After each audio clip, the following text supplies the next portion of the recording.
Welcome to Tech 20 Tuesday, everyone. It's the Tuesday before March break. I'm pretty sure that makes everyone happy. Usually when we come back from March break, the days are longer, the weather gets warmer, puts everyone in a good mood. So let's get started. Today what I wanted to do with you is I'd like to show you guys a few tips and tricks with the iPad that I think that might make your lives easier in the classroom. Everything I'm going to show today is built in. You don't need to download anything. All these features should already be in your iPads.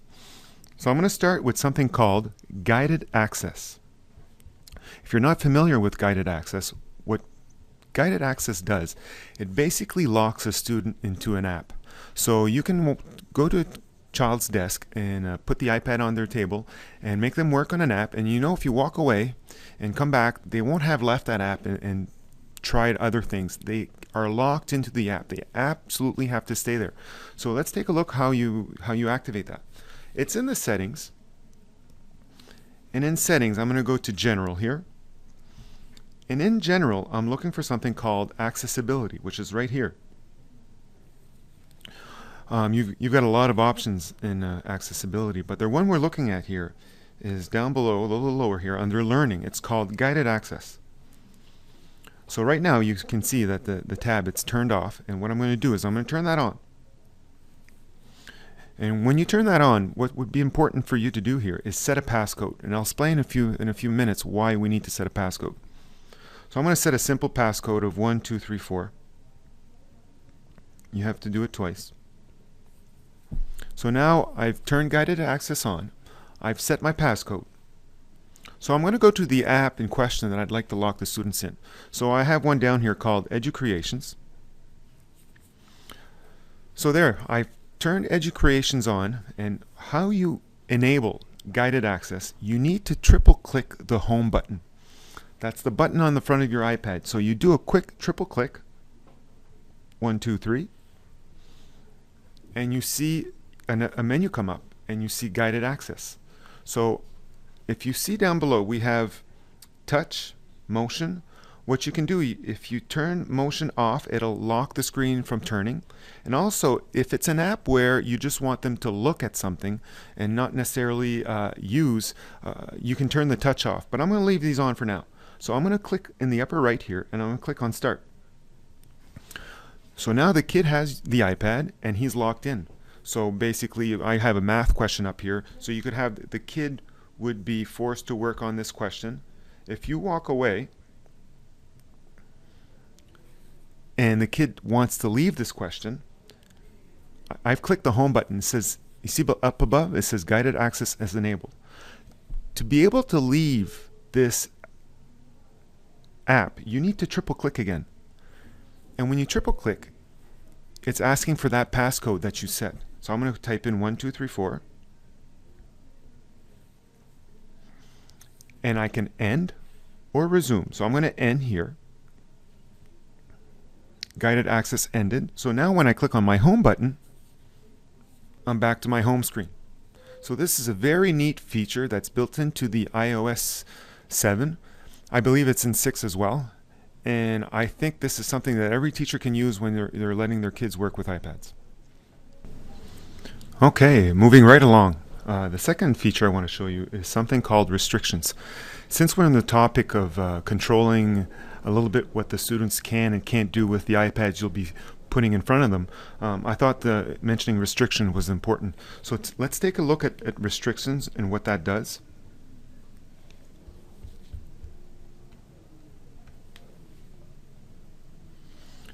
Restrictions is in the settings. So I'm going to go into settings. And again, it's under general. And under general, you'll find restrictions right here. Right now, restrictions is off. So the first thing you need to do is set a passcode. So I'm going to go enable restrictions, and I'm going to set a passcode. So I'm going to set 1234 again. You might want to change yours in case you have students that like to try a lot of passwords. Okay, so let's look at the features here. So the first one I want to show you is the allow. And you see you have a list of apps. You can't control which apps are there. iOS 7 decides, and those are the ones that are in there. Basically, what you see, the installing apps, if you turn that off, that won't let anyone install apps. Deleting apps as well. So you might get a surprise if you leave an iPad with a kid and you get your iPad back and you're missing apps. And also the in-app purchases. You see there's Safari camera. I'll show you what it does. So if I turn Safari off, okay, now I turn it off, and if I go back to my home, Safari for me was down below between the Edge Creations app and Mail. It's not there right now because I've disallowed Safari, so students can't go browsing. If I go back to restrictions and I put in my passcode and I enable Safari, if I go back to my home, you'll see Safari is now there. It's between, my calendar and my mail. I'm going to go back to restrictions, put in my passcode. Every time you go back into restrictions, you have to put in your passcode. Next I want to show you is the allowed content. Now under allowed content, there's not a whole lot you'll want to use here for the classroom, but there are a few things. What you can do under allowed content, like for example, if you take a look at the music podcast, you can turn off the explicit content. So anything that's explicit is not allowed to be downloaded. That's more a feature for yourself at home with your kids. But what I want you to take a closer look at is the require password. I have mine set to immediately. You can set it to 15 minutes or immediately. And what that basically means is that if you've downloaded an app, it won't require your password for another 15 minutes. So basically, if you download an app, give it to a student, and he decides to go into the App Store, he can basically download anything he wants. And if this is an iPad where you might have logged into your own account and you have a credit card, they can cause havoc. So be careful with that. Make sure that you have the require password set to immediately. Under privacy, there's a very important one here. It's location services. And the reason I want to talk about that, if anyone has Facebook or Twitter, there's been a lot of news on the camera that has GPS settings. If this is an iPad, I'm not sure how the location services would work with Wi-Fi. Everything here, you can allow or disallow the apps to show your location. So for example, if I take right now, as it's set, the camera, the location services is turned on. So if I take a picture and I post it to Facebook, anyone can download that picture to the computer and see exactly where I was when I took that picture. However, if I disable location services, there is no GPS data. So the camera is anonymous, the picture is anonymous in terms of where it was taken. So if I take a look at the weather network, the only reason I would want to turn that on is if I wanted the app to be able to tell me the weather where I am specifically at that time. However, I usually only just set the cities in the app and I don't worry about location services. And also, location services does tend to eat the battery a lot. So it's good just to make sure that the only apps you have that turned on are ones that you actually want them to know where you are. For example, Google Maps here. Google Maps, you want the location services to be turned on or else you can't use that app. Also, if we look down below here, allow changes. That's for your email accounts. You can say don't allow changes. The multiplayer games and adding frame, that's more for your home. But for the classroom, I thought there was a few features here that was worth looking at. Okay, let's move on. Okay, let's take a look at how to create folders and group apps together. This is a feature that most of you are probably aware of, but I'm going to quickly show you how to put app in a folder. So if you see this folder here, I have a folder here called Education. When I click on Education, you can see that I have 8 apps in there. How I put those together is basically you have to keep your finger pressed on one of the apps, doesn't matter which one, until they all start shaking. And when they're shaking, you can move them around. So if I click on this app, I can actually drag it around and bring it to where I want. If I bring it over to this side, it will bring it to the next page. Okay, so I want to go back to the group of apps at the end. If I want to group these apps together, I need to drag this app over one and let go. And then it puts them in a folder. When you're in edit mode like this, you see entertainment at the top. It's guessing what these groupment of apps are, and it's by default giving that name. However, if I click on this X here, I can say these are utilities.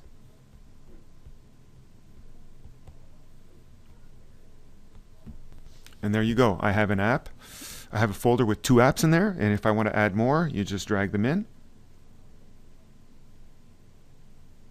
And that's how you group apps. Also, what I'd like to note is that with iOS 7, you can drag as many apps as you want. And if you drag more, you actually just have to swipe your finger left, and you can see the rows of apps within that folder.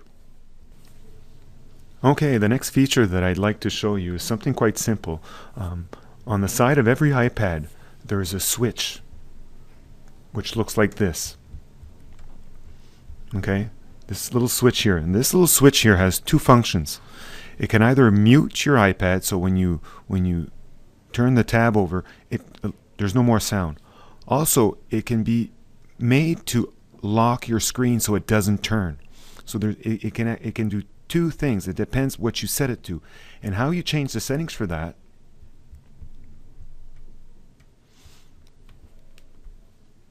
is in Settings, under General. Here you have the U side switch 2. For me, it's set to lock rotation. So if I turn that tab on or off, it either locks my screen from rotating or allows it to rotate. And if I set it to mute, if I turn that switch on or off, it's either going to mute or unmute my iPad. So it's a personal choice depending on what your needs are in the classroom.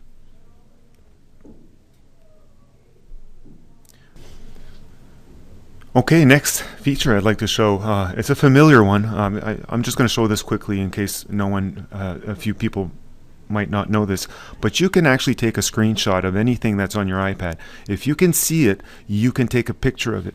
And how this works is it's quite simple. When you're in the window that you want to take the image of, so I'm just going to take a picture of my home screen here. What you need to do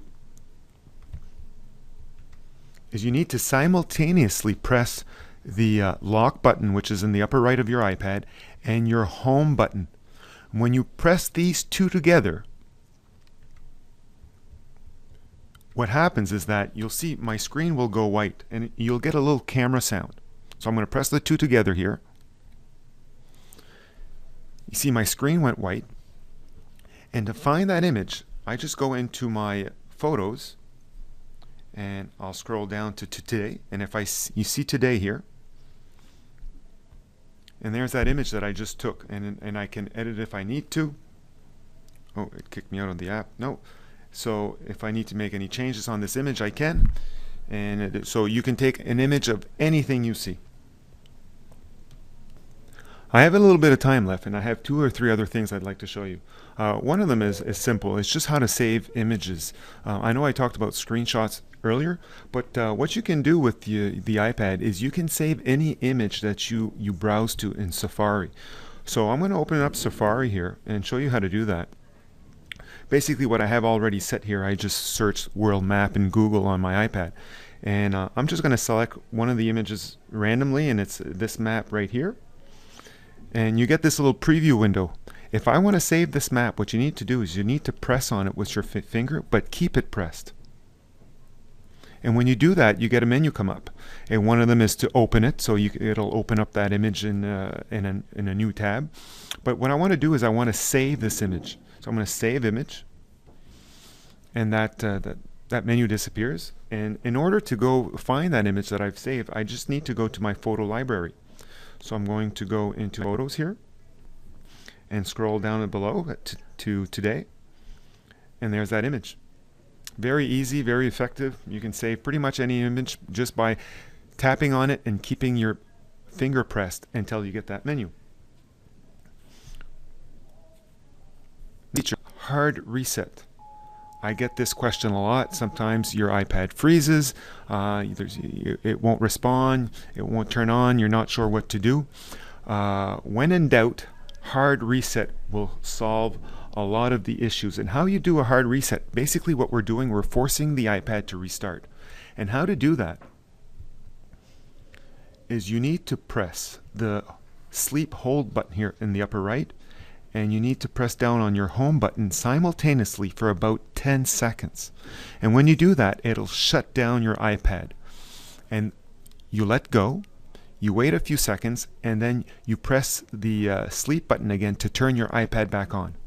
And when you do that, most of the time it will fix any issues you've had with an iPad that's freezing up or not acting as expected.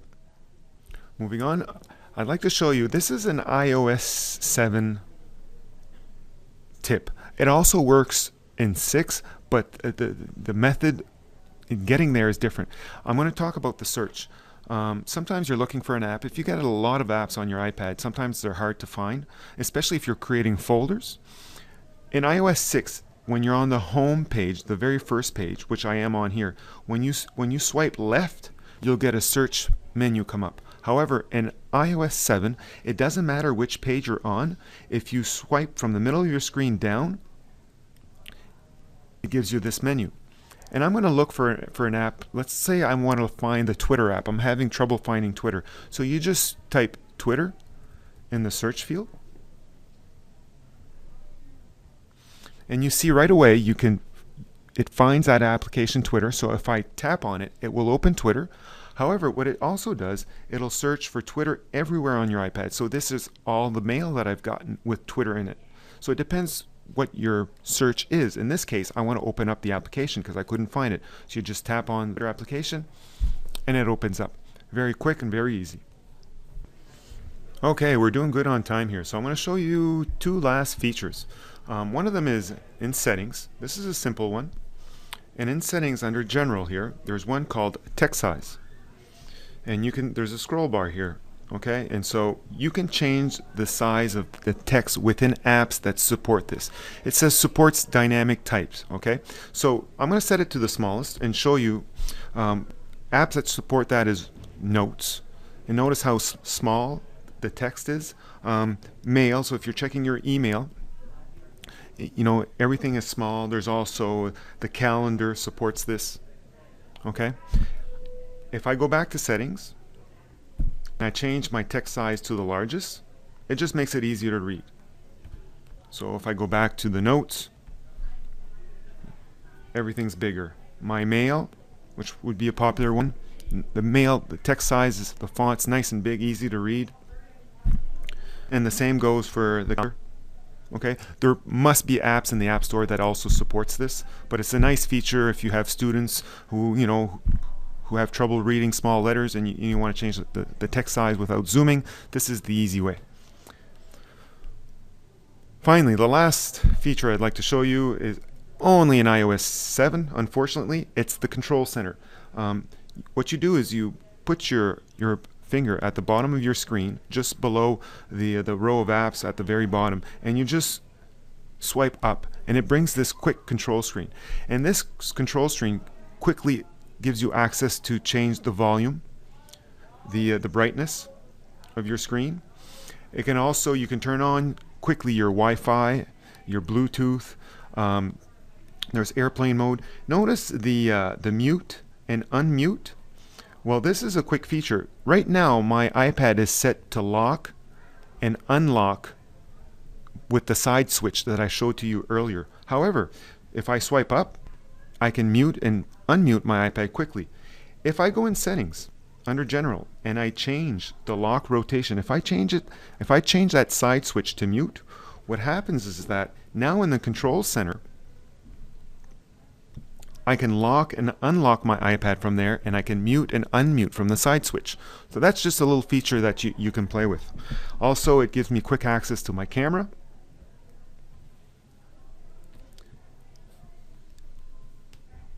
And it also gives me quick access to the alarm, the stopwatch, the world clock. Very, very neat features. Now, what you're not seeing, what I use the control center for the most is when you have a camera that has a light, you'll get another button there that allows you to use your iPad or your iPhone or iPod Touch as a flashlight, and that's can be accessed very, very quickly. So there you have it. We're all up for time. I appreciate everyone taking their Tuesday afternoon to come and take a look at this presentation. If you have any questions, if there's any tips or tricks that you'd like more information on, or if anything that you need that you find could be useful, please contact any of your tech mentors at any time, and we'll gladly get back to you as quickly as possible. Have a good afternoon, everyone.